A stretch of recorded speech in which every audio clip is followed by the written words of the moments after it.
Hello there, everybody. Happy New Year. Welcome back to the Daytripper Photo Show.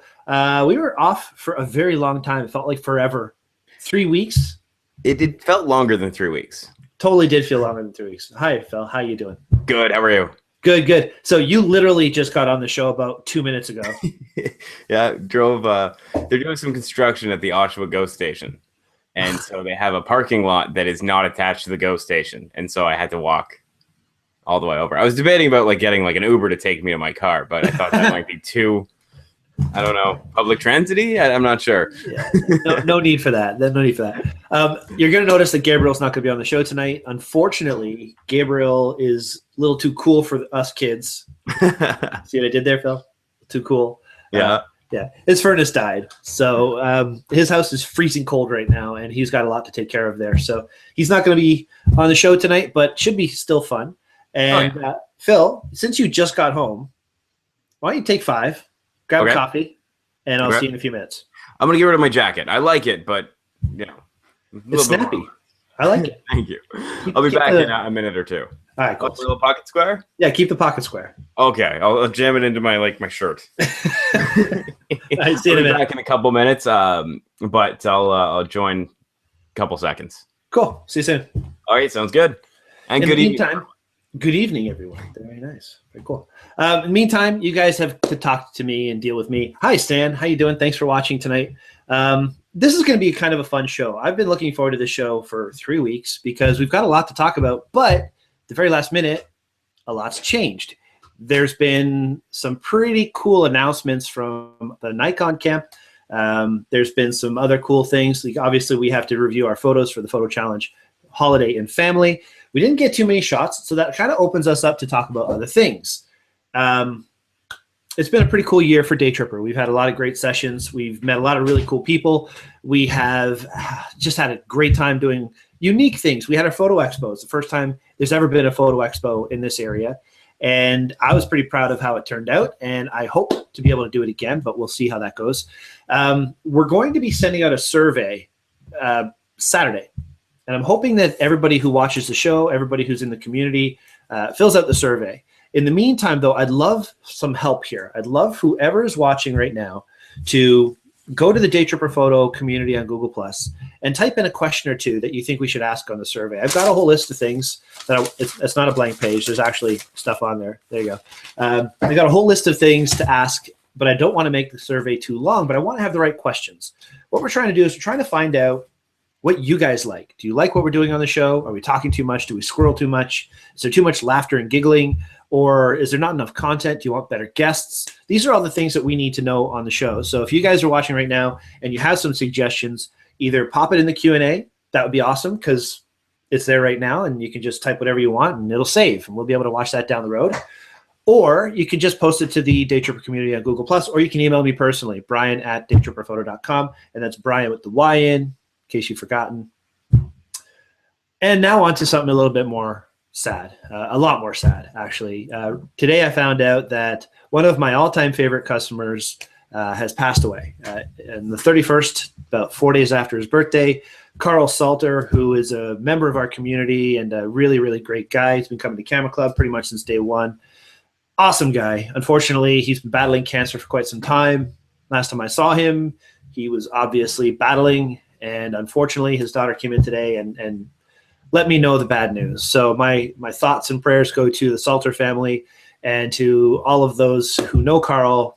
You can share in my grief because the guy was just amazing. So in our minds, Carl, and rest in peace, my friend. And onwards to something a little bit more happy.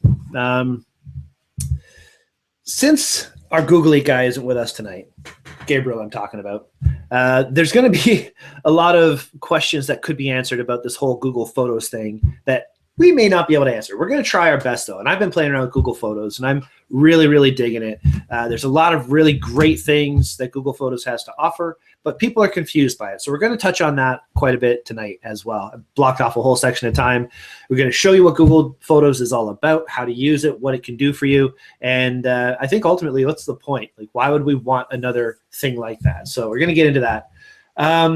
But speaking of new gear, because it's always about the new gear, we got some cool stuff. Actually, for me, over the holidays, I only wanted one real thing. It's the only thing I ever really kind of hinted at, and that was I wanted the Peak Design Everyday Messenger bag that was designed with Trey Ratcliffe and Peak Design.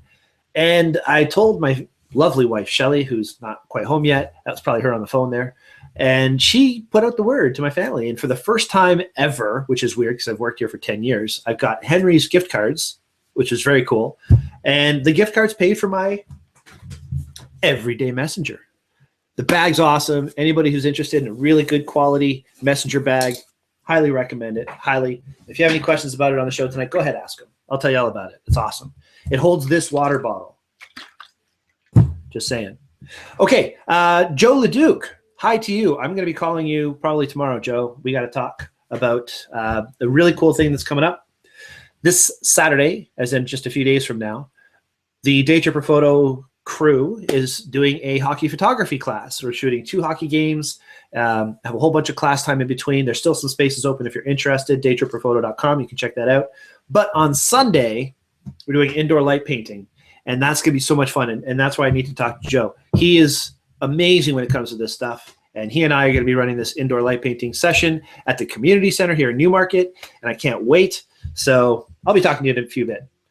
Mark, hi, how are you? Happy New Year to you too, buddy. And it looks like Phil's back even. I am. Happy New Year, everyone. I forgot that it was January. I still kind of feel like it's December at times. Yeah, actually, to me, it feels more like October. You know, it just does. It never really got that real cold. I mean, recently it's been cold, but it's never really been winter. Yeah, I didn't have to scrape my car off or really shovel my driveway. Exactly. Like, there's a little bit of snow, but it kind of melted out of my way. Well, I'm happy for you because I had to shovel my driveway about that much sludge, which killed my back for about 2 days. But I'm just getting old. What can you do? All right, so news. I'm glad you're here, Phil, because you shoot Canon, right? I do. Guess what? They don't have a new camera? Nikon rules. And I'm telling everybody right now, Nikon, unless Canon comes out with something miraculous, Nikon is going to own the DSLR market for the next year, at least. They just came out with a bunch of new cameras. Going to talk about it right now, actually, because okay. What? No, okay. Oh, okay. I thought you said wait. We were talking about this a little bit before, but we didn't have enough time to actually get into it. So I'm excited to hear about the new Nikon stuff. I know I shoot Canon, but new cameras are cool. Gear's fun. Did you get any new stuff for Christmas? Not really. Got a bunch of shirts, which was really good. Are you wearing one right now? I needed more, and a couple nice jackets. Is that a new shirt you're wearing right now? No, this one actually Lindsay bought me for my brother's wedding. Ah, okay. Well, it's snappy. That's my new word of the night, snappy. Oh, nice drinking cup you got there. Yes, it is a thumbs up 28 to 135. Thumbs up. Cool. Yeah, in fact, if you want to get one of these fancy mugs, you can get them from Bryan. Oh, is that the mug we have at the front? That it is. Yeah, cool. It's great for warm things if you really like warming up your hand. It's not very thermal friendly. Not good. Not good. While you were gone, I showed my gadget that I got, and I have to put my camera on. When there's only 2 people in the Hangout, you can only see one person at a time. It doesn't show the people at the bottom, so I always have to make sure I click on whoever's talking. But yes, I got my new Everyday Messenger bag.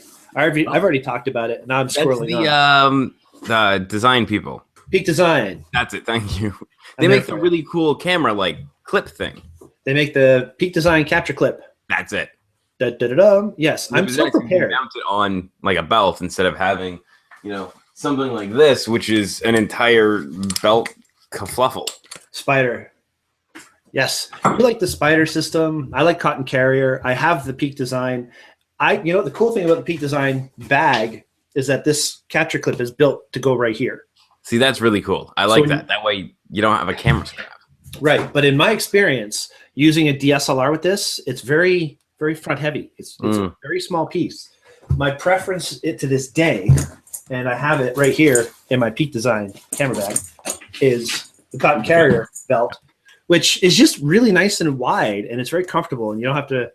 When I have this on my pants, it jabs into my leg.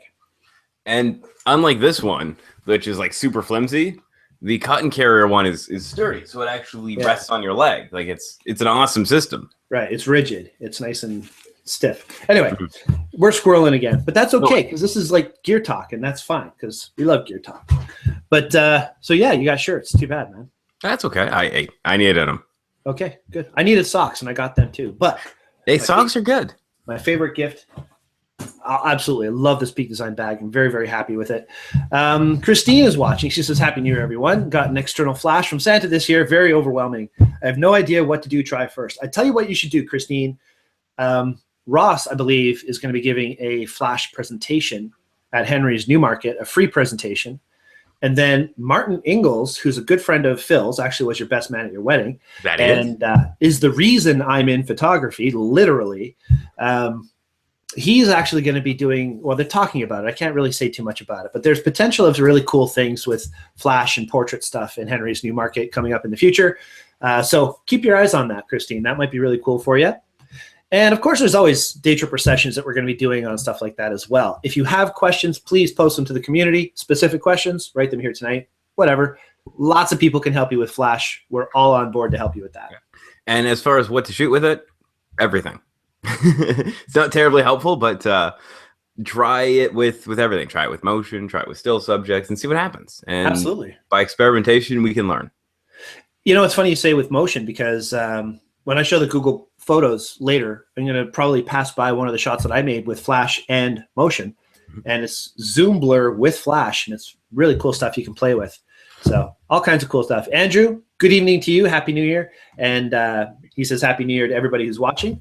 Andrew's awesome. Actually, it's funny. I was looking through some of the pictures on Google, of course, of one of the Birds of Prey sessions. And there's Andrew with the big eagle in his hand. Cool stuff. All right. Someone coming up in Bowmanville, don't you? Pardon me? You have someone coming up in Bowmanville? Yeah. When is not it? At the zoo. Important to say, not at the zoo. Not at the zoo. I've heard some things going on with the zoo. Not good things. That's too bad. It is sad. It's also sad because I was looking through my Google photos and I found the pictures from the Muskoka Wildlife Center when we're in the cage with wolves and lynx and all these really great things.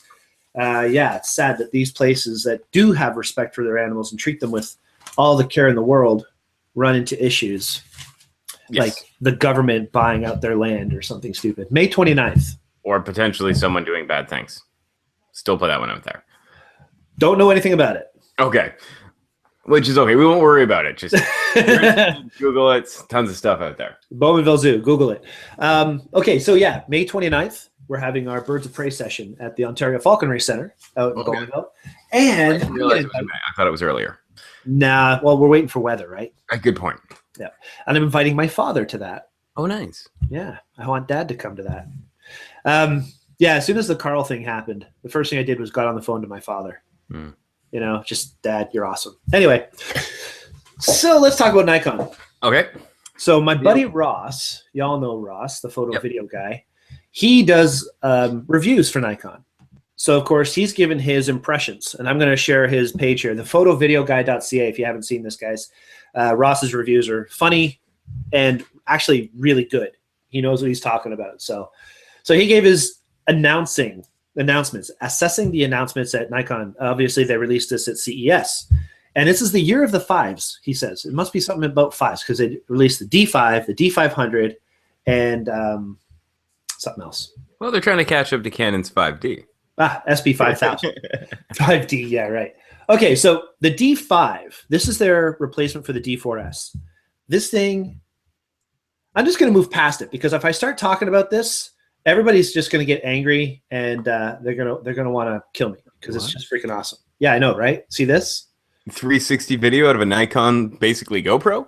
Yep. That can be really cool. Yep, 4K video. Ooh. Waterproof down to 30 meters. In the housing. In the housing, eh? Like just what you see right here, 30 meters. See, the only issue I have with it being like waterproof in that type of housing, it's the same issue I have with GoPros when people try and use, like, one thing I like about GoPros is that they are in a housing. The issue I have with something like this that doesn't have a housing is if you use it as an action camera and it gets dirty and it gets scratched up, you're scratching up the lens. It's not like you can just pop it off and replace it. Whereas with a housing on something, you just replace the housing. Looking at the side of this, if you look at the side of the lens here, it's ridged. I would imagine that's replaceable. Maybe. On the GoPro, when it's not in a housing, there's a lens piece that goes over the front of it. So they usually have some precautions for that kind of thing. But you know what? You never know until you try it. It still is a very cool first, because 360 video, so imagining it's a 180-degree view out of both sides. Exactly. Is awesome. No, it's almost seamless, I would assume, because unless it's more than 180 degrees. Well, I guess that'll come down to the processing. We'll check that, though. As soon as I can, I'm going to try this. I'm super psyched about the vibration reduction. So it's got VR built into it. Which is something the GoPros don't have. That's right. And even better than that, the first thing that Ross talks about is something called SnapBridge. Now, I read this, and this is super cool. It's Wi-Fi connectivity, but not Wi-Fi. It's Bluetooth, so it doesn't glitch in and out. You know what I mean? It doesn't disconnect by accident. Which Wi-Fi does. Oh, all the time. It's going to be faster.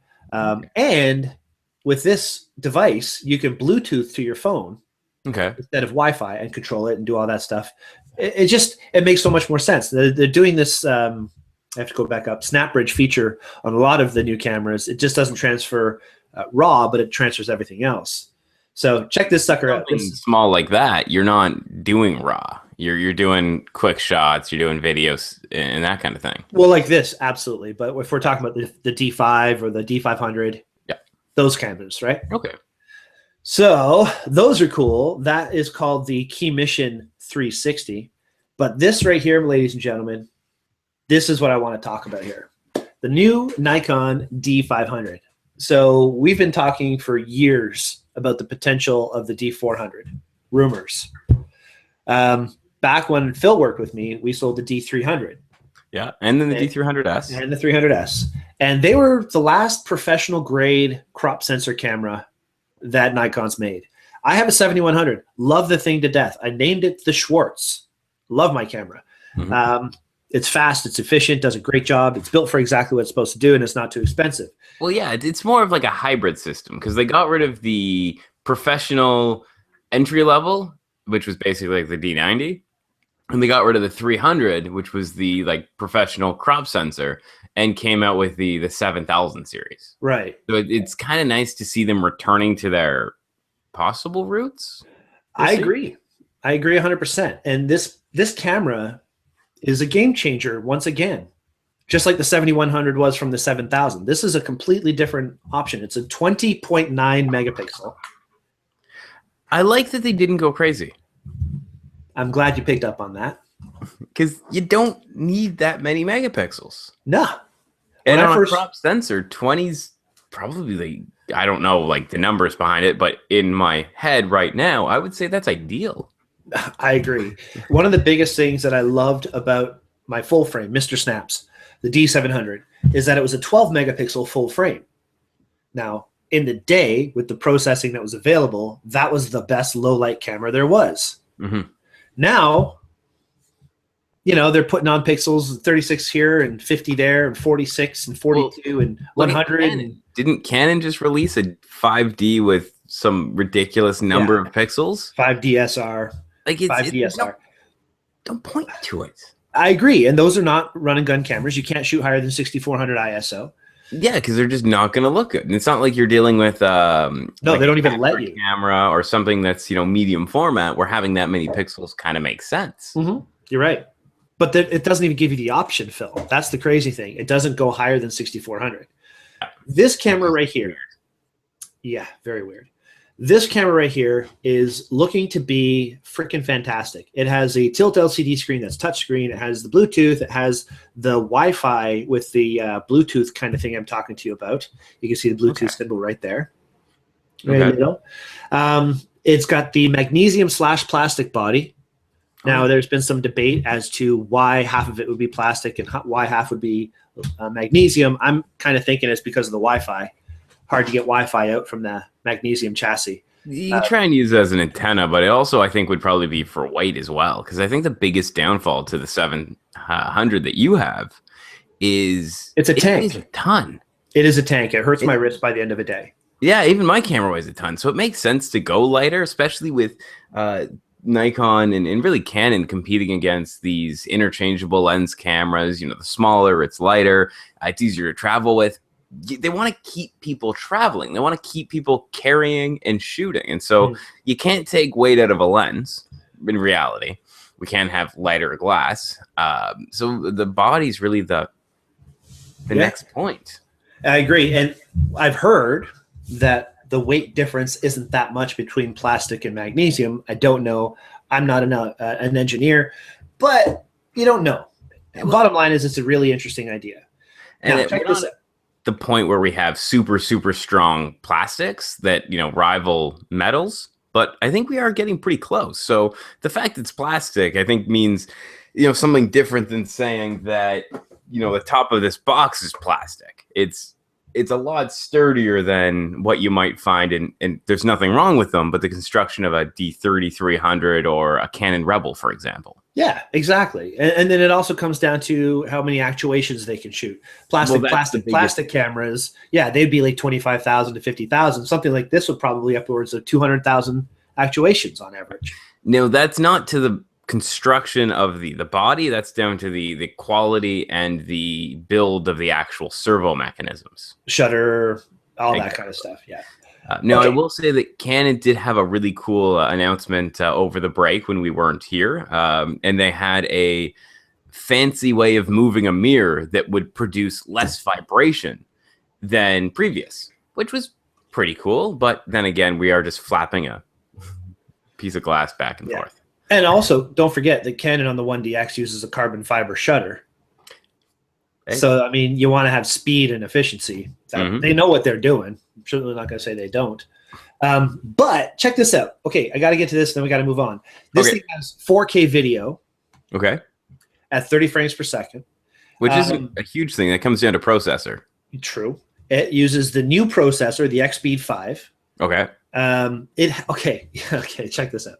Natural ISO range 100 to 51,200. But that's not all. What's really stunning, as Ross says, is that even higher, up to the equivalent of ISO 1,640,000. So basically, you could take a picture of. I don't have an analogy for a million ISO. Ross actually does because he's awesome. Basically, in recent high school football championships, his ISO base was 25,600. He was using a 200 to 500 at f5.6. To get the shutter speeds that he would need, he had to shoot at 25,600 ISO. It's not really an analogy, but it gives you a frame of reference. Yeah. And to go up to much higher ISOs, twice that. I mean, it goes there. It doesn't mean it looks good there. We have to see how it looks. I'm gonna venture that it's gonna look terrible. The fact that you can shoot at an ISO that is in the thousands of times more sensitive to light than what was available in film 15 years ago, in like the peak of film. It's just that's ridiculous. Okay, so I should have read further on Ross's thing here. Before I get to that, he does mention about the focus points. It has 153 focus points. Okay. 153. The D700 has 51.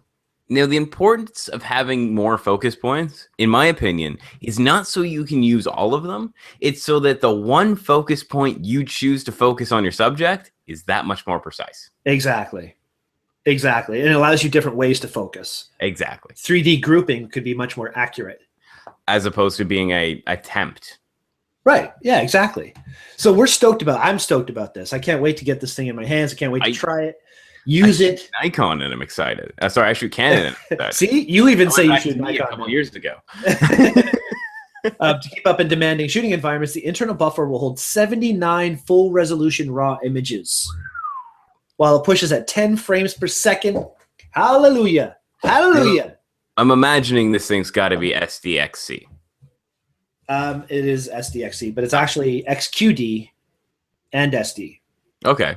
So XQD cards are the same cards that they used in the Nikon, the D4S. Okay. So you can use these higher speed cards now, which is good. Anyway, this looks to me like my next camera. So it looks like it would be a very good contender. Yep. And for a mere $2,700. That's actually not that bad. It's the price of my D700, which is a full frame. So I don't know how good that is. It's not great. It seems to be on par with higher end. Well, I guess that's getting full frame territory. Yeah. And Rich actually says the D5 wins the ISO crown, 3,280,000 ISO. Which I just want a camera so that I can see what I can take pictures of with no lights on. Yeah. Like if I go outside tonight where I don't have the moon, I think it's behind a cloud, I would be able to shoot like aircraft doing loops perfectly. It's just 2 million ISO. Just it's a number so high it loses reality. That's really, I mean, you lose all frame of reference for ISO at that point. I was at Nuit Blanche. I took pictures of a Tesla plugged in the underground parking with the D750 at 20,000 ISO. I show that to people and they think it's 800, 1600, 20,000. These cameras are insane. Imagine what that camera's 20,000 ISO would look like. It would look like, maybe today's like 200 ISO. Oh. Maybe not. Maybe 400. So I'm anxious. I'm going to try it. So yeah, I'm really excited to see. I'm going to have to travel to Newmarket because the Oshawa store won't get that for a while. You guys, I don't know what it is about the Newmarket Henry store. I don't know if it's like where all of the cool stuff goes, but you guys get stuff before I ever see it out here. I can answer. Have a camera for a couple months, and I'll go in and be like, "Hey, I haven't seen this thing. When did it come out?" And you'll be like, "Oh, June." Like, oh, well, it's only January. I can answer that question actually, and not to sound cocky or whatever, but the Newmarket staff is stellar. You got I will agree with that. You got Joseph, you got Martin. I mean, you've got guys in that store that they know their gear in and out. They sell it the right way, and they sell it to the right people, and because of that, we get stock. So yeah, and you guys are knowledgeable, and I've been to being like an SOI instructor. I've been to a ton of different stores. Been everywhere from like Pickering, well, what used to be Pickering, Scarborough, all the way out to Waterloo. And I would say for staff and stock, and just having stuff like cool things to look at, you guys are pretty good, pretty close to the top. Thanks, man. I'll pay you. I think it's you in Toronto. Yeah, Toronto's definitely number one.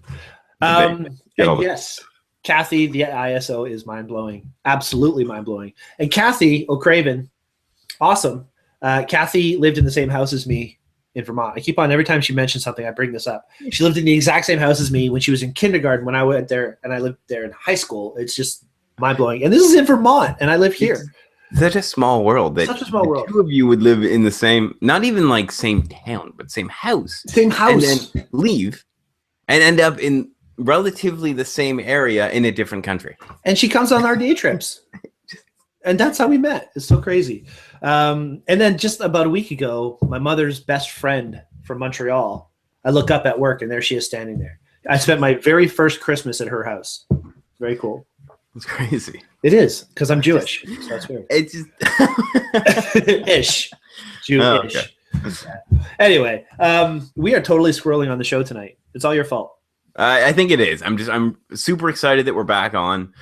It was a super long 3 weeks. It felt really weird to be doing other things on my Wednesday evening.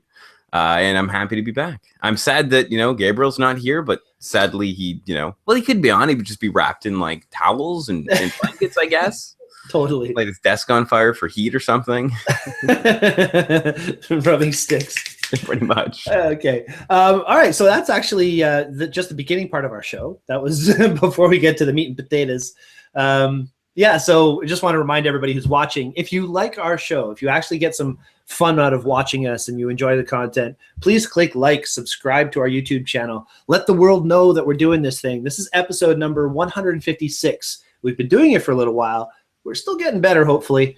But yeah. And actually, that's part of why we're doing this survey I was mentioning. We want to be a good show. We want to make this something that you guys want to watch, enjoy watching. If we squirrel a little bit, you know what? That's our personality. I apologize. But we want to make sure we have the right content so we get excited about what we talk about. We love it. It's absolutely true.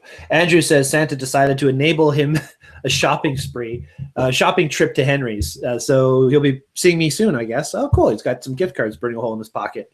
That sounds good. Yeah. And Stan says, yeah, the D5 and 500 made me think about switching to Nikon. And you know what? If they do a really, really good job, depending on how many lenses you have, and if they feel right, hey, I might. Yeah. This is it, right? Like if you don't have a lot of glass, if you're not heavily invested. I hate talking about that. I mean, you think camera companies leapfrog each other. You think that They one year, do. Like, and last year Nikon ruled, and this year, I guess it's still Nikon.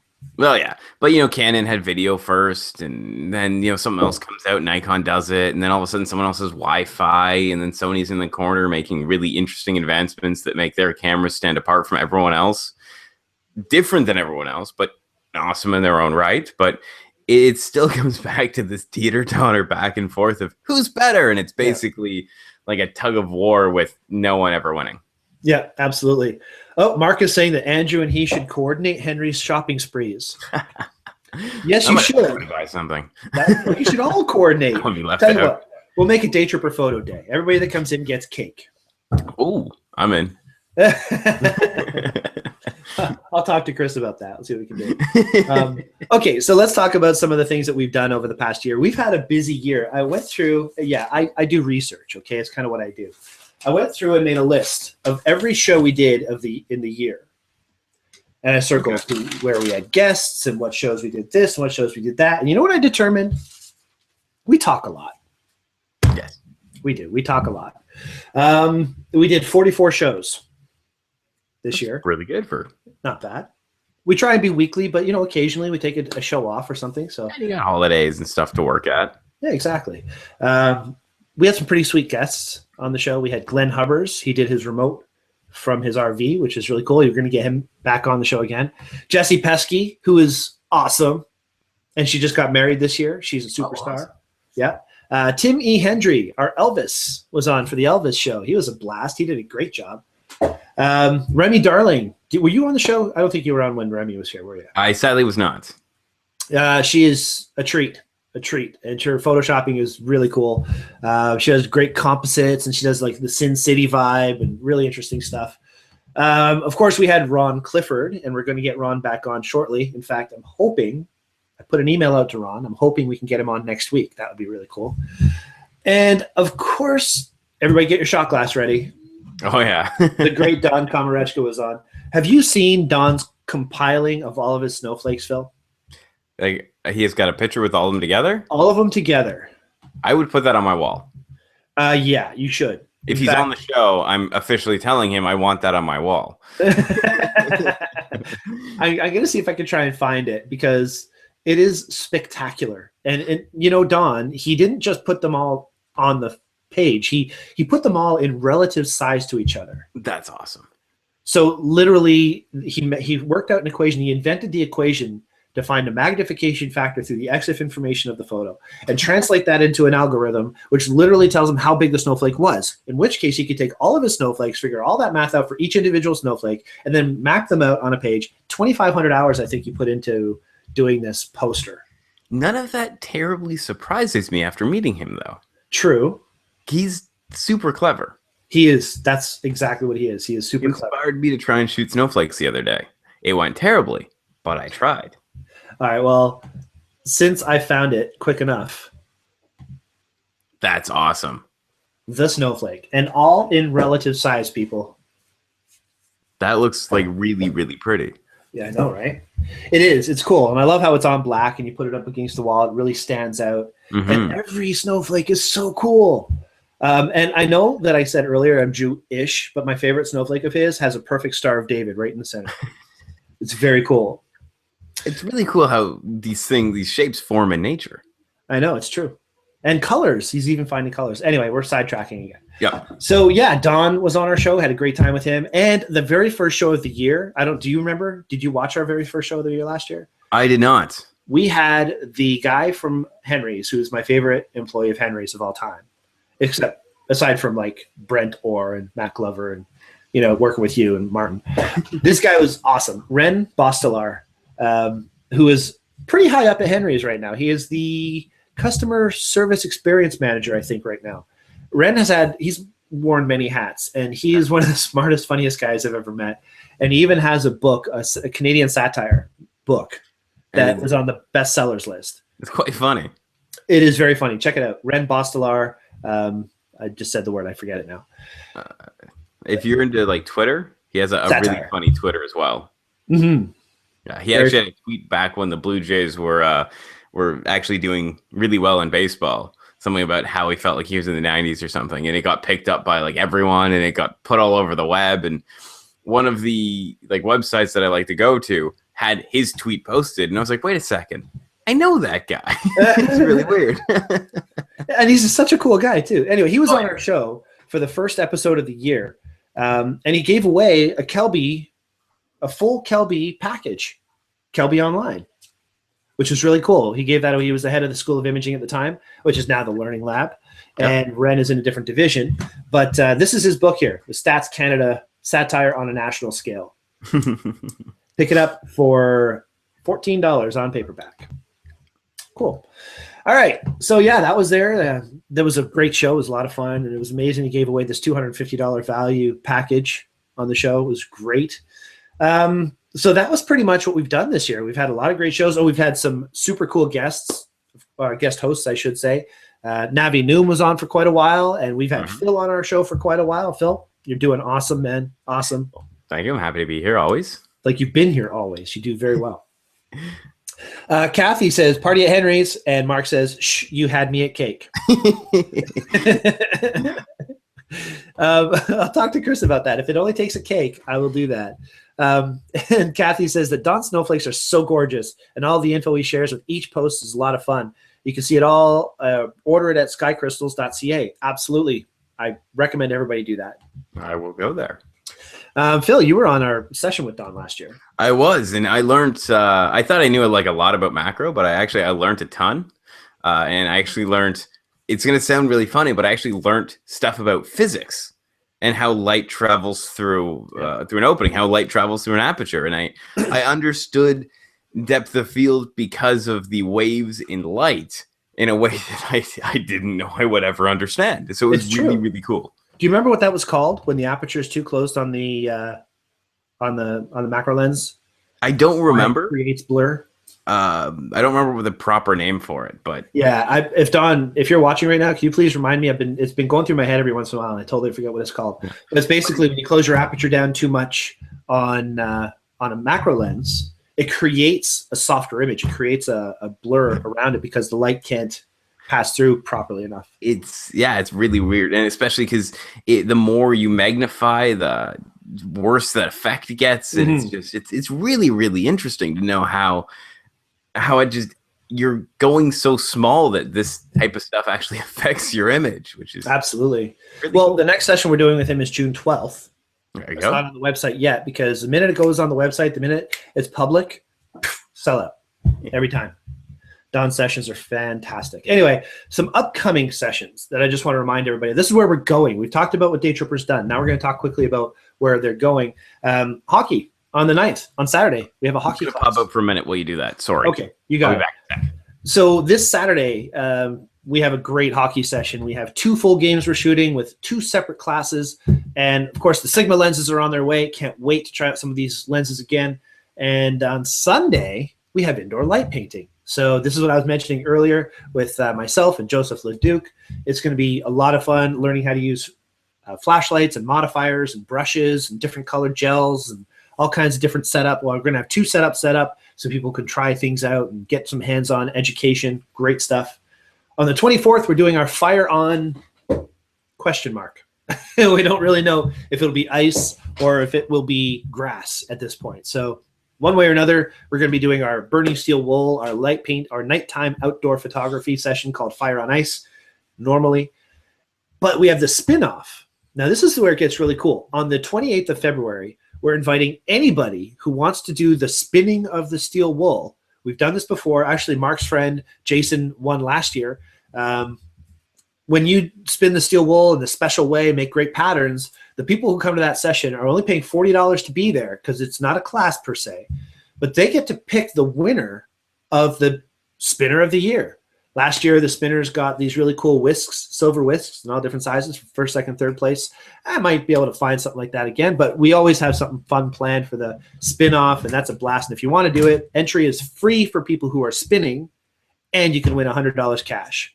And for the people who want to come and take pictures, and of course, we always help out. That's what we do. It's only $40 for that session. So keep your ears tuned in to our website.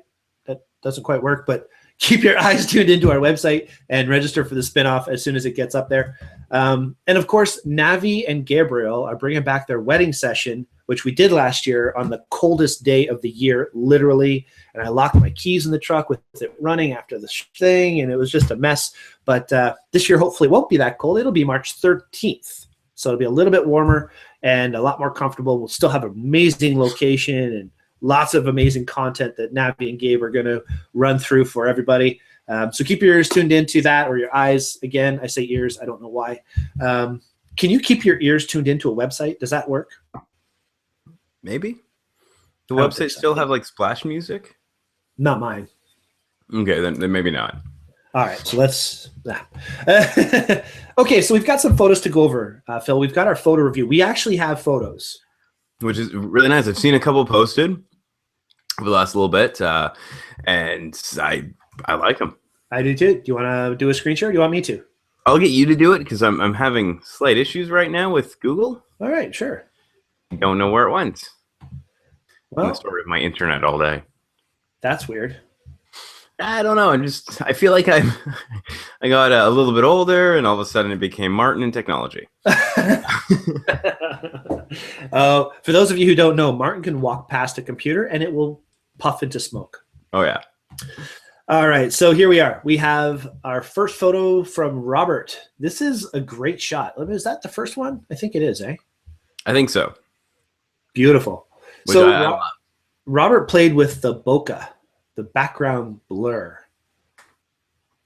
As Joseph Leduc says, a wonderful execution. I think he did a great job. I like the lighting on the. I guess that's a box.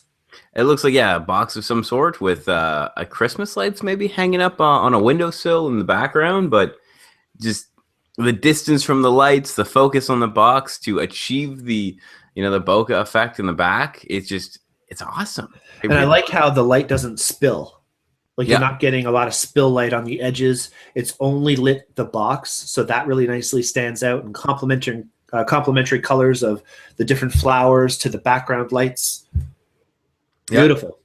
It's really cool, and I like that the lights basically look like they're constantly kind of falling into the box, which it gives the illusion, at least to me, it gives the illusion of like a motion in or motion out of the box. Mm-hmm. Yeah.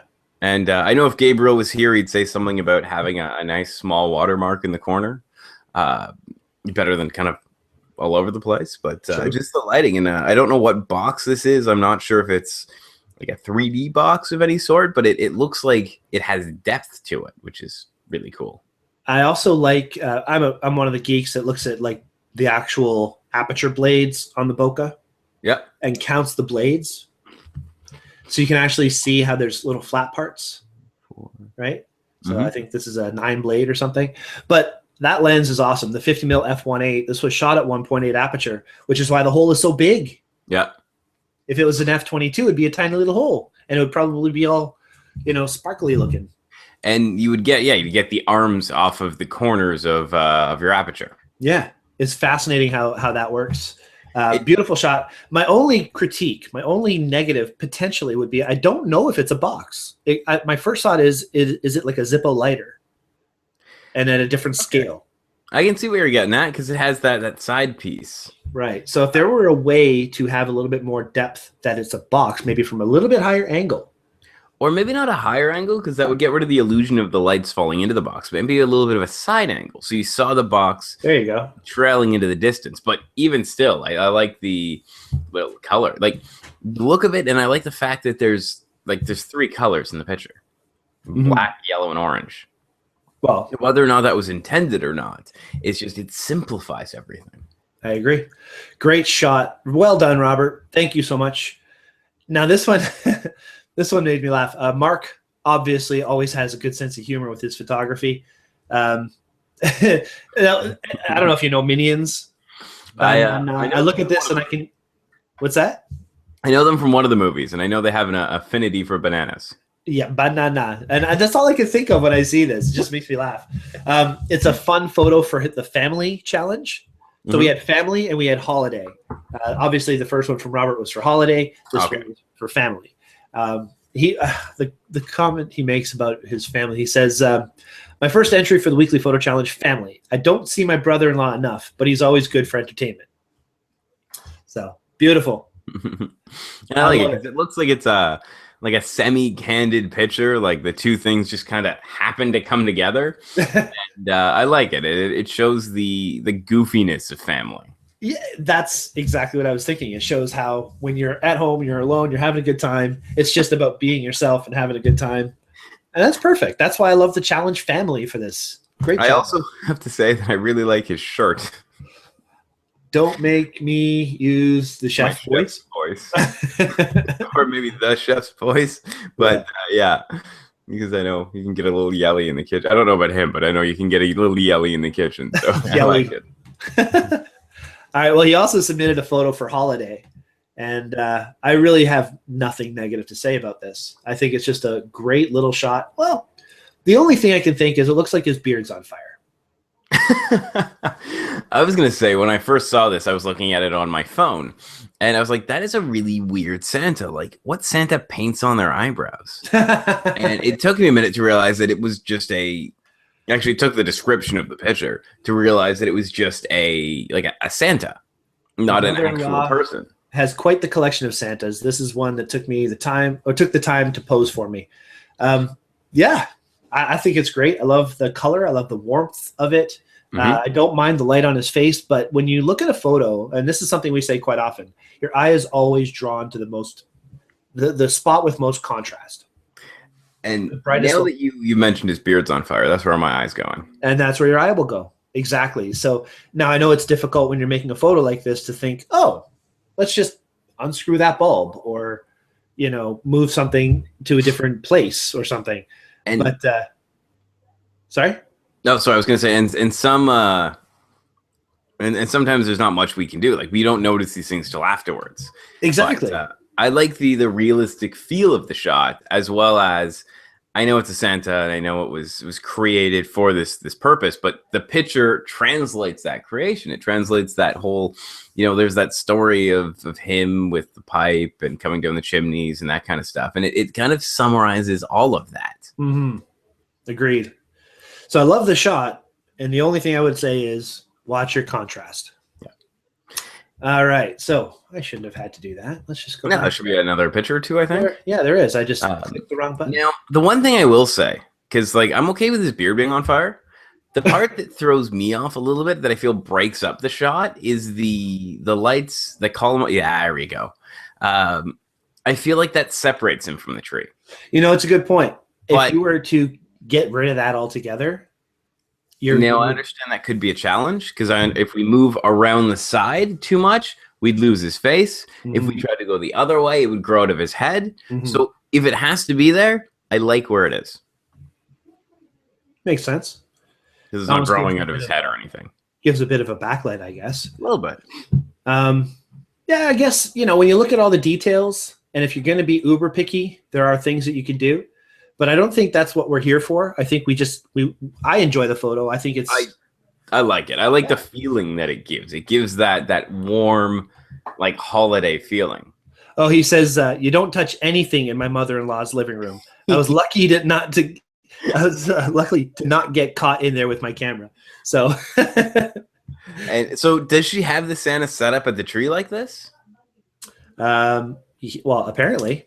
At first, he said that I realize now that he's messaging. He's actually not in the hangout with us right now. So I like it. I think it's really cool. All right, so let's look at the next shot here. This one is the last photo. This one's from Heather. Okay. Now, this is really interesting.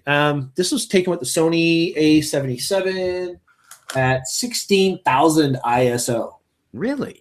16,000. She pumped that almost to its max. And you know what? It's not that bad. I was going to say, there's not that much distortion in the dark areas. You see a little bit on the Canadian flag, but really not a lot. I would not have, if you didn't tell me, I wouldn't have guessed. And I think this is a great thing that Heather's done by posting this, is that we can kind of reiterate the whole point of newer cameras can be pushed. Oh, absolutely. You can really get a lot out of them in the higher ISO range that you wouldn't expect to. And there's a lot of people who still come into the store who tell me how they won't go over 800, they won't go over 400, and I'm like, you know, I get that. If you're from the film generation, if you're used to shooting with film, Yep. you had that limitation. Anything beyond that was just mud. And yeah, and you get into like pushing and pulling film and that kind of stuff. And it's just, but what you can do with a camera these days, and the fact that I feel like it's irrelevant now. Like ISO has lost its meaning of becoming a grainy picture and just become, well, how sensitive you are to light. You know, you don't have the shutter speed for it, increase the ISO. Lens doesn't do it, increase the ISO. It's that, you know, that magic third variable that in today's day and age with the cameras that are coming out and the cameras that are out, it's 100% something that you can adjust and for the most part not really worry too much about image quality. And the best part is too, you can always go to Nik Define or Noise Ninja or all these editing, or even just built into Lightroom. Yeah, all the ability to get rid of the grain after the fact. Yeah, and do a fairly good job of it. And even like the grainiest picture we can shoot on digital, it's still going to be way better than what we would have shot on film. Absolutely. Like you look at the pictures of hockey players and like the old famous pictures, and they're not sharp. They're slightly fuzzy. There's a bit of motion blur. It's because that's what they could do at the time. And what we can get out of cameras these days, you can do pretty much anything you want. Yeah. And Mark says the Santas are everywhere. Stan, you actually made a good point. He thinks that we should make a self-portrait as the photo challenge contest. I like it. I think it too. Should. I think we should too. Should we join in?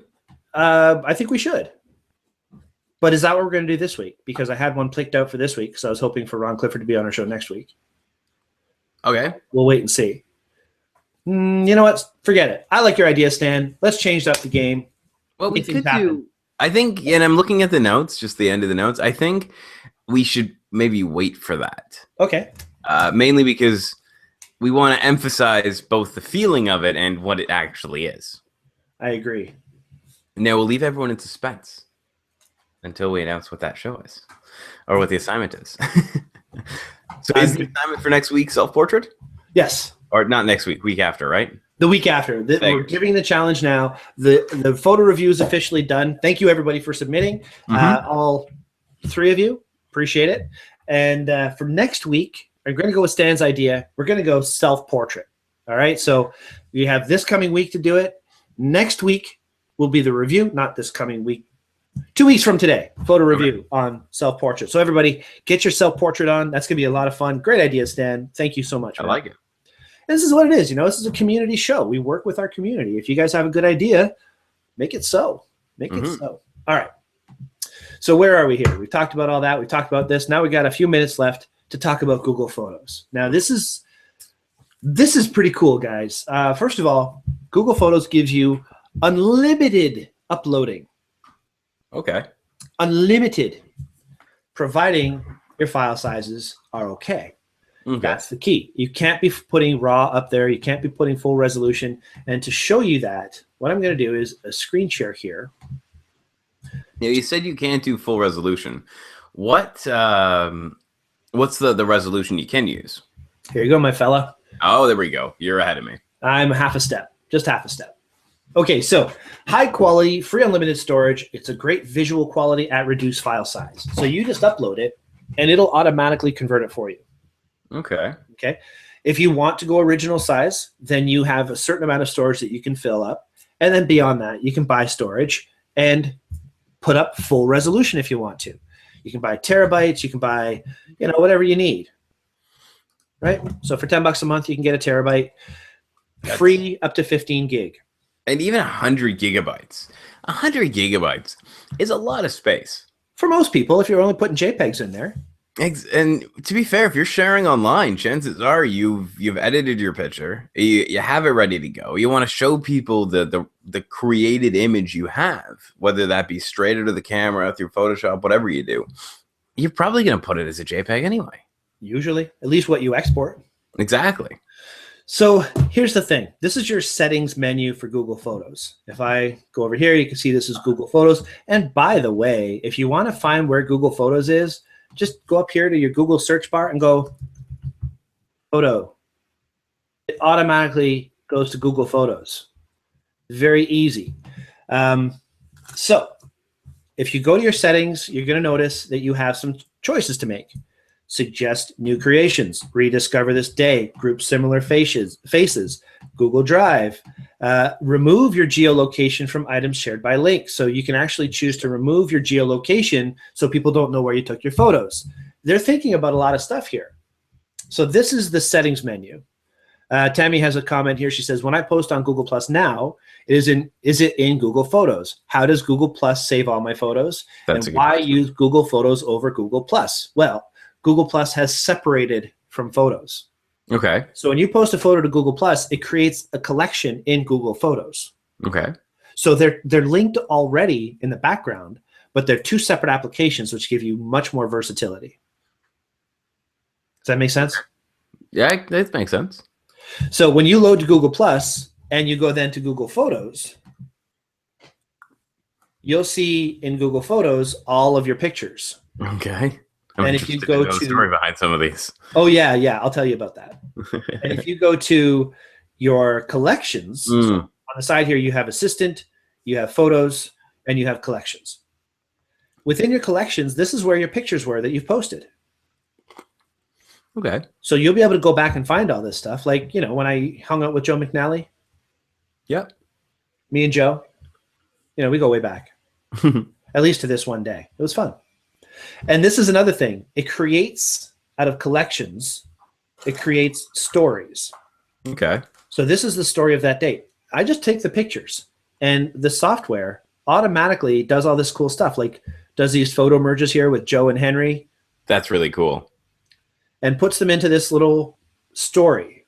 It's like a storyboard almost for like that's the exactly day. what it is. Nope, that's exactly what it is. It's a storyboard. That's and even takes the videos that you've made and plays them back for you. Technology. Isn't that cool? It is really cool. So that is another thing that Photos does. So basically you just go to your collections and there they are as little stories. Very cool stuff, right? Mm-hmm. So yeah, this back in the day, Navi and I were hanging out at work and we were bored. So we had one of those Casio cameras that records in super, super slow motion. Yeah. In fact, I think I have... It's one of all the golf pros wanted to use to do the golf swing analysis. Yes, exactly. Now I don't have it open still. But basically, we were recording with the Samsung all this really cool super slow motion video, and you can see that when I play it back now, it's super tiny. Now, I want to point out a reason why it's super tiny. Like, it was super tiny because the camera was shooting at such a high sensitivity to light and such a high shutter speed that the processor in it couldn't create more than a super, super tiny video. Exactly. And we're looking at cameras like the Nikon, 500, D500, that can record at 4K, I believe. Yep. And like full resolution video at, maybe not the same frames per second, but you can slow them down and still create such a good quality video afterwards, where this camera was 5 years old? 6 years? Yeah, around there. But here we are. I'm going to get Navi wet here in just a second. Where is it? Oh, maybe not. Maybe that's not this scene. Anyway, I splashed water in her face. I said, I want to splash water in someone's face. She's like, I'll do it. So we went in the backyard and I splashed water in her face in slow-mo and made a movie out of it called Surf Kid. And like, just to continue my rant for a second. Oh, sorry. So that was a camera that specialized in shooting pictures, video, and super slow motion video. But if you have like an iPhone or like a Samsung, it does the same thing in a better quality. Now it does. It's crazy. I know. Well, I mean, that was done with Casio. Yep. They were the first to do it, and then Samsung did it, and now Samsung's out of the camera market. But anyway, so here's the cool thing, guys. First of all, this is all the stuff when you create a collection, this is what it goes to. And it even makes movies out of things. Like this is a little video from the Photo Expo. This is automatic. There's music playing in my headphones. You can't hear it. But all the pictures we took, it just automatically merged them into this little composite video. Pretty cool. That's really cool. I like it. So here's what's really great. I've been uploading my entire hard drive collection to Google Photos. Basically, if you just go to Photos, like say, for example, where we have it, I keep Firefox on my computer just because I don't sign into anything with it. So if I want to search something, I don't have all my passwords stored. So I can just basically say, what was I going to do here? Where are you? Where are you, Phil? There you are. Here. Perfect. Okay, so if I wanted to go to Google Photos and load my photos there, I could just go to, I'm sharing the wrong window still. Hang on one second, guys. Here we are. I can go to anywhere here and just go to Photos, and you see it says visit Google Photos. It knows. I'm not signed into anything here. And this is what it'll look like. If you go to Google Photos, it'll ask you to sign in. And then after that, you can download the uploader, I should say, where you can literally upload everything to Google Photos, which is really cool. So if I can do one more screen share here, and I don't know if you can see up at the top of my window, but right up here, there's a little Google icon. No, it's not showing. Darn. Anyway, once you've downloaded the uploader, you have it running in the background of your computer. Okay. It's just running there. So I can literally click on there, and it tells me right now I still have currently 35,000 photos that are uploading. I've paused it for the show. I don't want to lag the show. But as soon as they start to upload again, all of a sudden I'll get these notifications. And now check this out. Yeah, will you get one for every picture? Because that's a lot of notifications. Not for every picture, but for every time it senses a series of photos, a series of bracketed images, videos, or anything that it can compile into a neat little auto-generated sucker. Okay.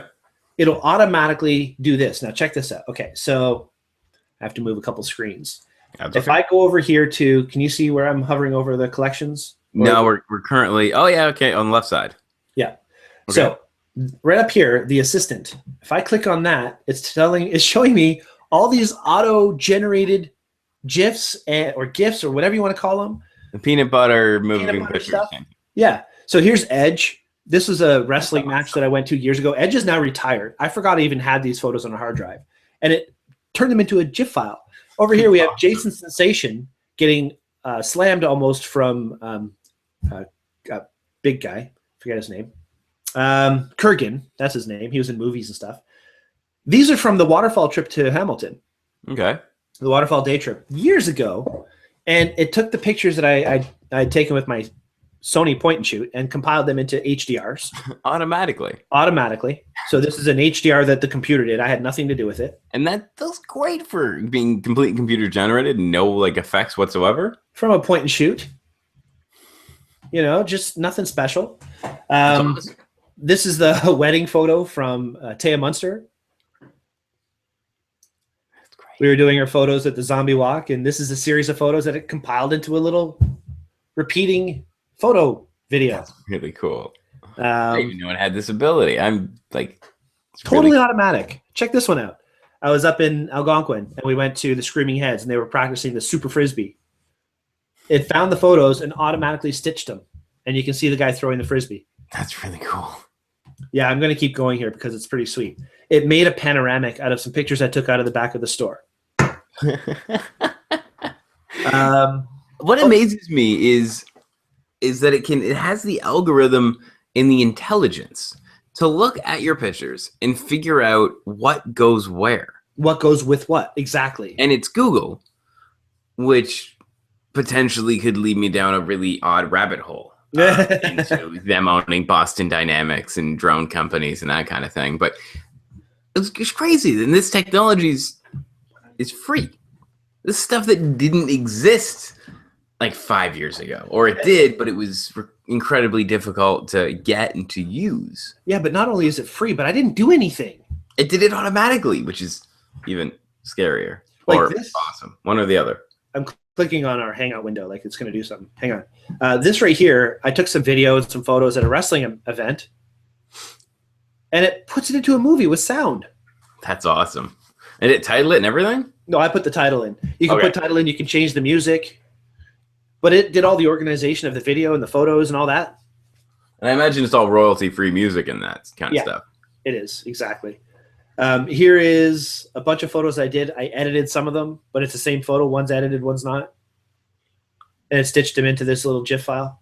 Because I actually like the switching back and forth. I think that's kind of cool. It's neat, eh? And then it does these. Rediscover your day.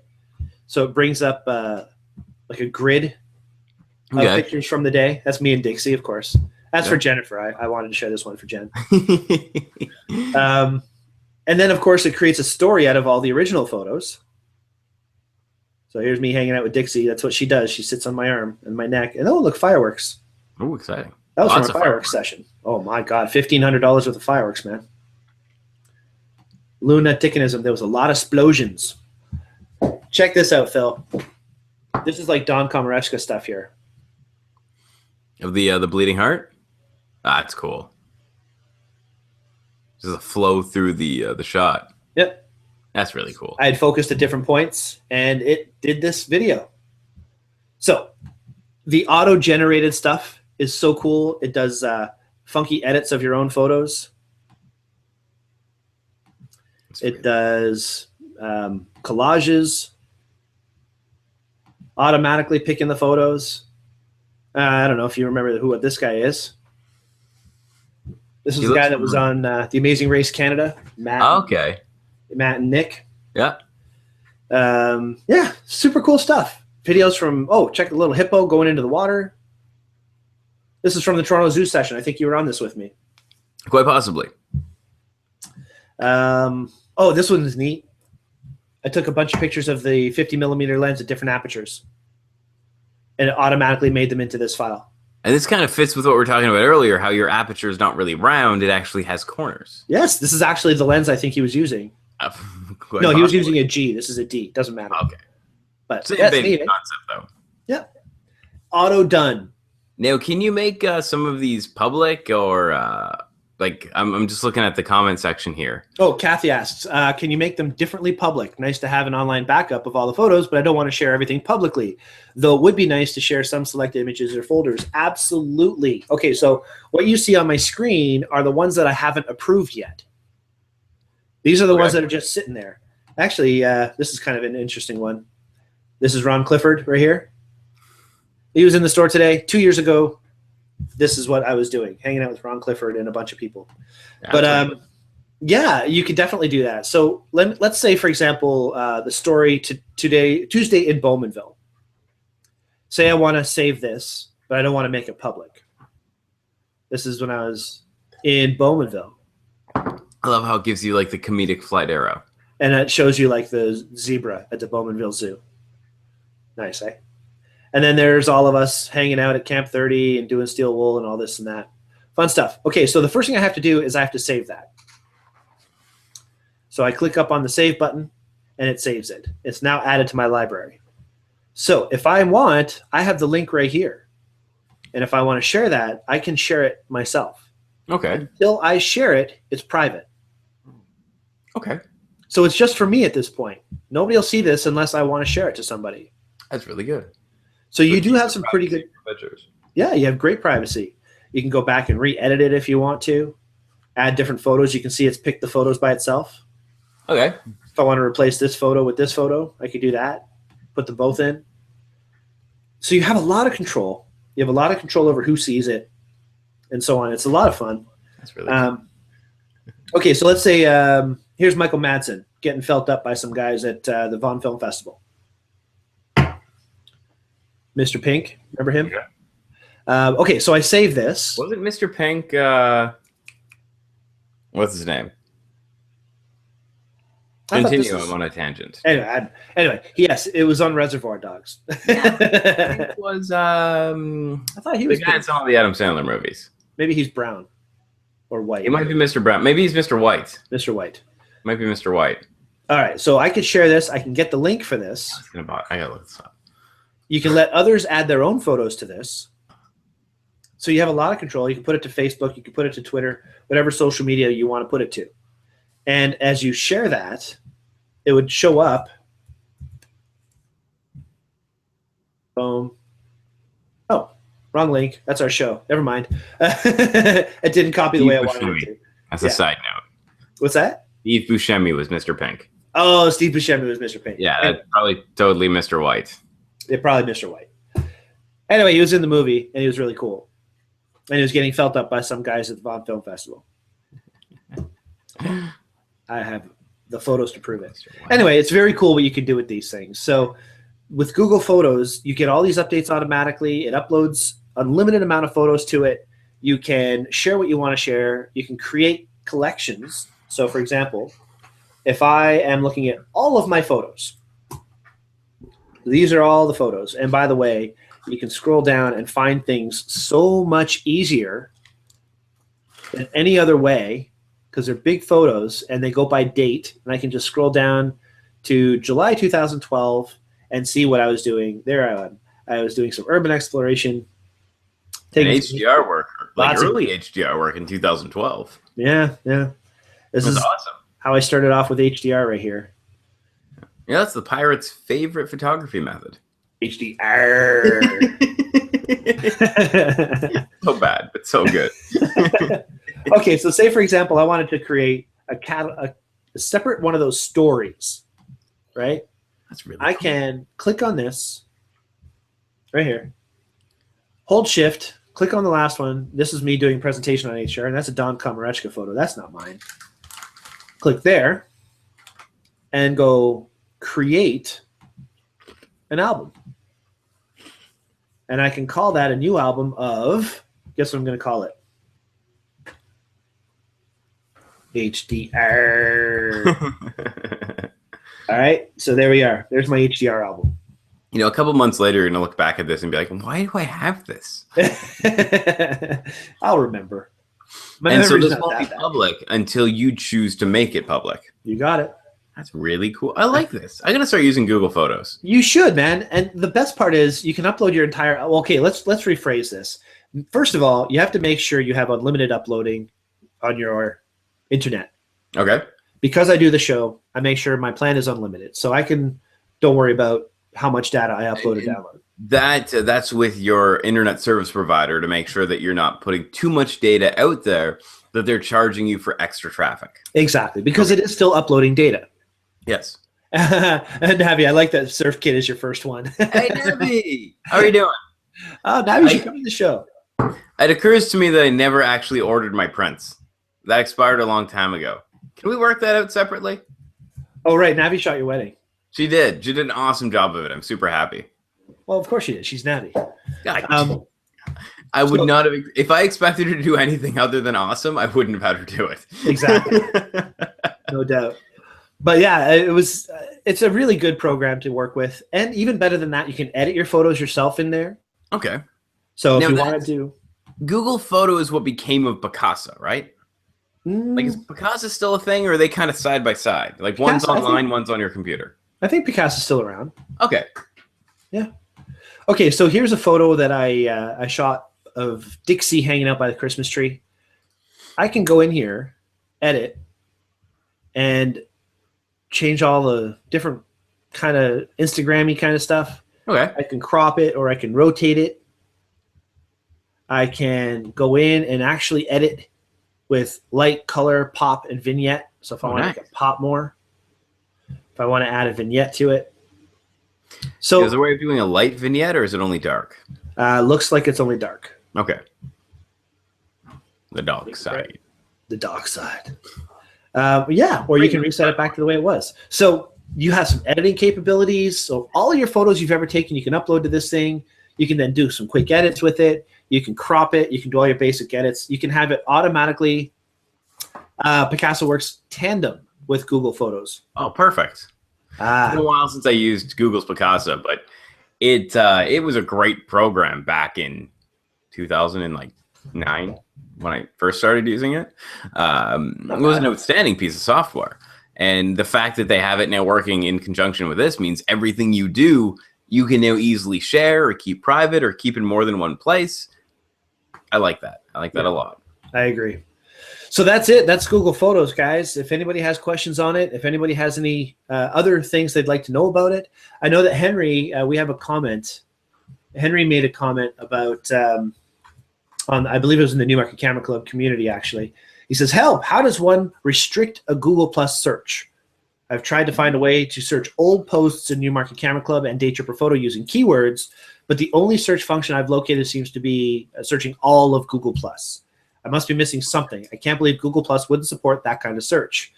It makes sense that it would. I totally agree, but I don't know of one. And I asked Gabriel, I know he's not in the show tonight, but I asked if he could figure this out for us before we went to air. Apparently, he's dealing with some blown-up furnace motor, so he's too busy to do that. But as soon as we find out a better answer for you, Henry, we're going to do that. And if we can't, I mean, realistically, you can do the Control F thing or the Command F, and you can just type in a search, and that'll find anything on the page that you're looking at. But only on that page. If it's already open. If it's buried inside of a comment somewhere, it's not going to find that. Mm-hmm. So, okay, so Tammy says, okay, maybe I'm being dense, but I can't figure out how to upload photos. You're not dense. You're a scientist. Just say it. I see some old ones already in there, but nothing recent. I tried getting the downloader, but then what? Okay, so once you've got the downloader, I really need to figure out how to share my screen so you can see this. Screen one, will that do it? It might. I get the window of death. But can you see above here? See how that drop-down menu just came up? If you minimize your Google Plus window, it should fix it. Pending your background being appropriate. Well, my background is always appropriate. I'm not Gabriel. Good point. Let's see here. If I come up here, will that do it? Hang on, bear with me, folks. Still doing it. Even more. I think I made it worse. Yeah. Hang on a sec, guys. Working on stuff. Can I screen share a different window to show all of this? Can you drag the window onto screen 2 and show it off that? Let's see if I can do that. There we go. Oh, yeah, you can see your top. Yeah, but you're not seeing the drop-down menu. Okay. Can you minimize the Google Chrome window? I don't think that'll matter. It's still. That's a cool picture. Thanks, Cam Jeff. 30? Yep. Okay. Still not showing the drop-down. Maybe up here. Okay. Oh, here we go. Okay, cool. So I went up to my second monitor and it let me do it. So once you've downloaded the, what do you call it? The uploader, downloader. Then you basically go up here. You go into Preferences. And you add a folder. So if I add, can you see you can see that window. Awesome, cool. So if I go in here and I have my backup drive, let's just say, like I think I've already done all these. You have a lot of stuff plugged into your computer. I do. I've got tons. Oh, this is all backup storage, man. It's redonkulous. You need backup storage. That is the one thing that I don't say you need a lot of things, but backup storage is something that I think you need. Mm-hmm. You want all of your stuff to be in 2 places, especially because it barely exists in 1 place. Yeah, absolutely. So let's just say I wanted to put this entire drive, PWE, which is Barrier Wrestling now. If I want to do that entire drive, I choose that drive, and then that is now added. If you look here, PWE, I'm pretty sure I've already got it. PWE2? No, I didn't. Okay, cool. So I'm not doubling up. So you add that folder, and from then forward, that's going to automatically upload any photo from that album into Google Photos. Okay. So again, if I go back up to the top here, to the drop down, this menu is still showing. Okay, so I've added all of the folders now. I choose high quality for free unlimited storage. Now you can upload RAW, you can upload PNGs. I don't need to. I'm still going to edit those on my computer. I'm still going to go use Lightroom for my advanced editing. I'm still going to do all that stuff. But this is where I can go for fun. And I can put my photos to access quickly on my cell phone or my tablet or anything I'm signed into Google with. Okay. So every photo on every backup hard drive I own is going to be accessible from my cell phone, right? Through Google app on my cell phone. So this just opens you up to anything. And when it's on your cell phone, you can post it to Facebook. So I've got photos from 2003 on my computer that's going to be on my Google Photos that's now going to be on my phone. And I can just share this with anybody at any time. That's awesome. It is pretty cool. So I'm going to cancel this and again show you up here. I can resume my backup, which I've paused, and it'll tell me how many photos will be currently uploading as soon as it figures that out. Backing up 51,981 photos. I guess that's not everything, but it's these drives that I have connected. And 36,115 are still remaining to upload. So I'm going to be getting all kinds of updates of auto animations and auto collages and all these movies and all these really cool things from my past that every once in a while I'm going to look at and be like, oh, I've got this new one. That's really cool. Right? And then you can share it out there and tell the world. So if I've shared an HDR photo and I asked the community, can you figure out where this was done? And sure enough, it was done just by all of a sudden I got an automated generated text on my phone that says this merge has been made and check it out here. And then I checked it out and it was cool. It was an HDR of rose petals at a urban exploration somewhere. Interesting. So cool stuff. So hopefully, Tammy, that answers your question. Please tell me if it didn't. But once you've got your photos prepared somewhere on a drive, you've downloaded the downloader, you go up to that Google Drive thing at the top. I'm going to pause my backup because I don't want it slowing anything down. And choose the folders you want to upload. Bada boom, bada bing, off you go. Kathy says, pretty different from the days when we had to set up the slide projector and screen and find the right box of slides to load to the carousel to look at those old archive photos. Even better, Kathy, check this out.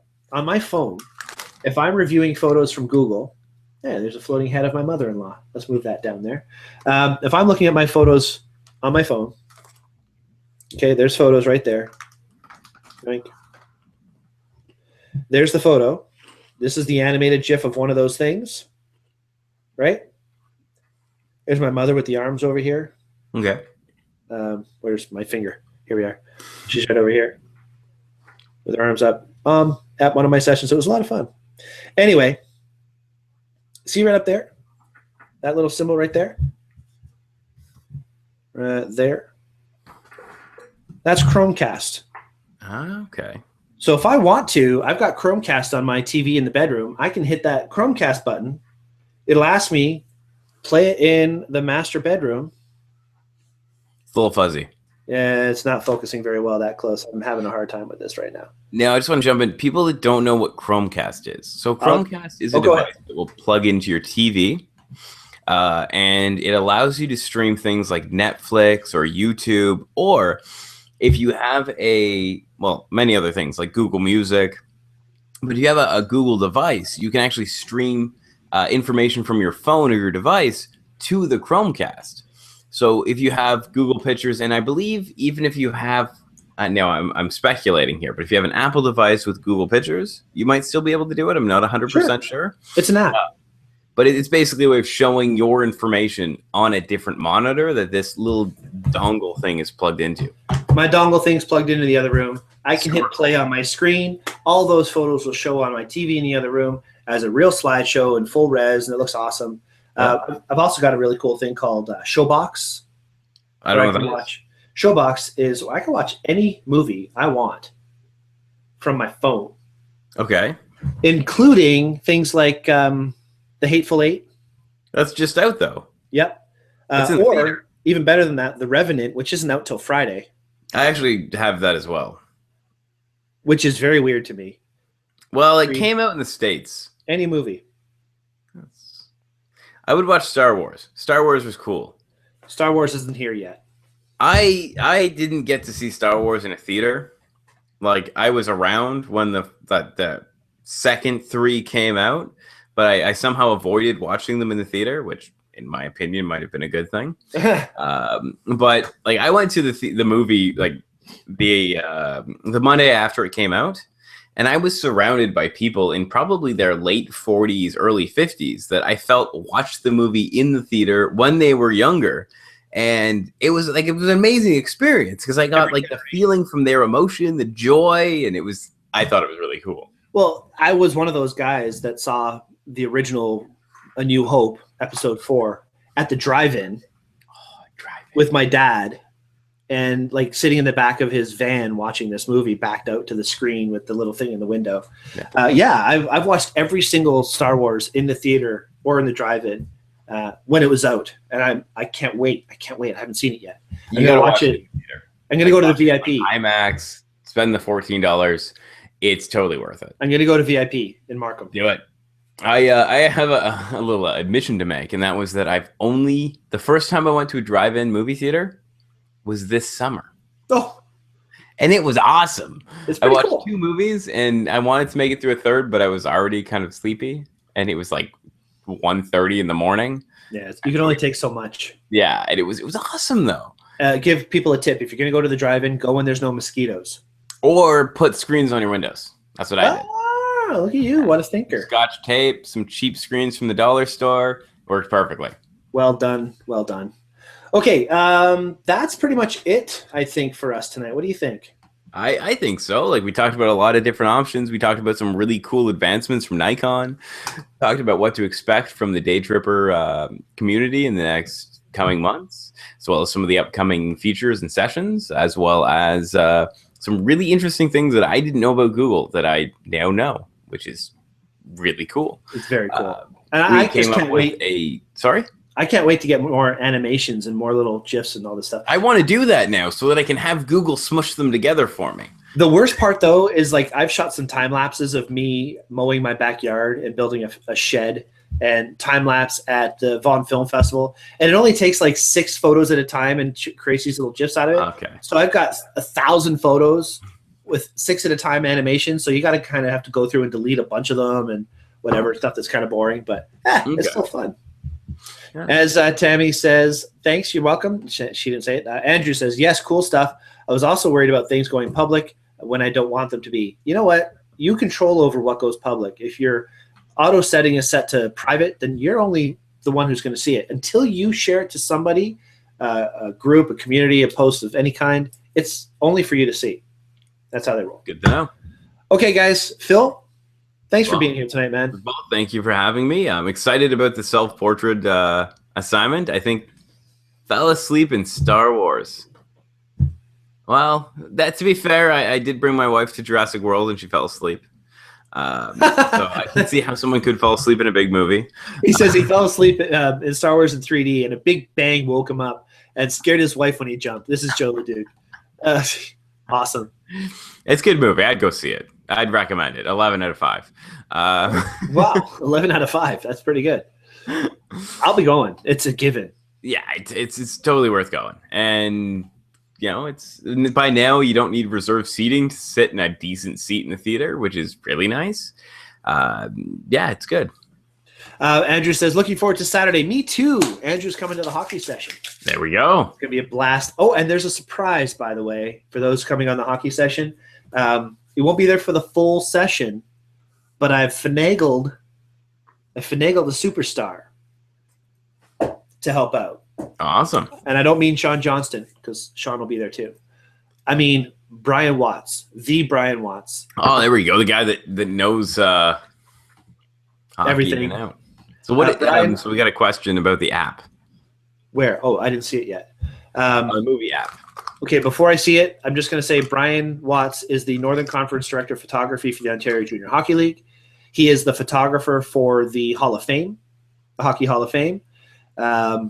He's a phenomenal guy, good friend of mine. We interviewed him for the TV show and so on. Stan asks, what do you call that app to watch movies? Now, I don't know the history of this app. My wife works at Cinema One. I was telling her the movies that you can see. She's like, how is that possible? It's got to be illegal. It's called Showbox. Best things in life are illegal and free. It is. It is. You got to download Showbox. And once you've got Showbox, you also need to download something called Allcast, Allcast. Those two work together to put it to the Chromecast on your TV. And it's pretty freaking awesome. I love technology. Okay, Andrew, looking forward to seeing you on Saturday. And everybody who's watched tonight, thank you all so much. You guys have been great. We've got just as many viewers now as when we started. So apparently people aren't too sick of us. We're rejuvenated after a little break. I know. It was awesome. And we're going to be sending out that survey. Please, guys, if you actually fill out the survey and send it back to us, and I'm going to ask for your names on this survey this time, you're going to get 15% off any day trip in 2016. Can I send in a couple? No. It's back, right? Awesome. All right, Phil, again, thank you so much for being here tonight. Have you got updates on how people can get a hold of you yet? Have you? I don't have anything set up as of right now. I'm actually in the middle of everything. I'm actually in the middle of moving. So my office, as you can see, I don't have any white dots on my wall where I was fixing holes from having my other thing on the wall. So as of not next week, but the week after, I will be from a new location. Very cool. Yeah, so I'm excited for that. Pardon? Closer to me. Absolutely. And some astute viewers might remember that a couple weeks ago in the second last show, or maybe the last show of the year, I decided it was a great idea to cut my finger open. Oh my, yes. But that was because I was doing an interesting art project, which was this. Oh, nice. Which came out really, really well. But also I realized that knives are not screwdrivers. An important thing for everyone to know is knives are not screwdrivers. Yeah, it's funny you talked about injury. I'm going to scroll for a quick second. These photos that have been uploading to Google, I forgot about my ankle injury. And yeah, I don't know if do you remember when I got the high sprained ankle, Phil? I don't know if I was around for that. Oh my Lord, it was not pretty. And I remember when Shelly, I think, had an ankle problem, and she had the air boot on. Yeah, she rolled her foot. Yeah, she rolled her foot, and I man, it hurt. It hurt so bad, and I had to work 3 days afterward, and it was not cool. But it automatically found these photos on my hard drive, and it made like collages of my bruised and bloody looking foot. And that's nice at creating collages, but maybe not of the things you want. I know, right? So of course I shared that to Gabriel and Navi. I had that. Anyway, yeah, I'll show you when we're done. Okay. I don't like seeing injuries myself. So, yeah, exactly. If you're squeamish, I wouldn't show this to you. It's pretty gross. Anyway, guys, thank you so much. We're going to say goodnight. Next week, we're going to be talking about something. It might change now because we've changed our photo challenge. But regardless, it'll be an awesome show next week. And keep in touch because there's going to be lots of really cool shows coming up in the future. When we get your survey results back, we're going to be changing things up. Who knows? Maybe they'll kick me off the show. We only did that once. Yeah, that was my favorite show of the year, by the way. I was going to ask if we had more time, but it's already after 11, so we've talked way too long. I was going to ask what each person's favorite show of 2015 was, but I'll just tell you mine. Mine was when I was off the show, and these two were doing it, and it was hilarious. We scrolled hard. Squirrel hard. Squirrel hard. I want a t-shirt. Squirrel hard. I like it. We should have like a squirrel on like a motorcycle or something. I still want to do t-shirts with squirrels in like people's armpits or back over here. So if you're talking to somebody and you kind of like, just like squirrel. All right, guys. Have a good night. See you next week. Thanks for watching. Good night. Night.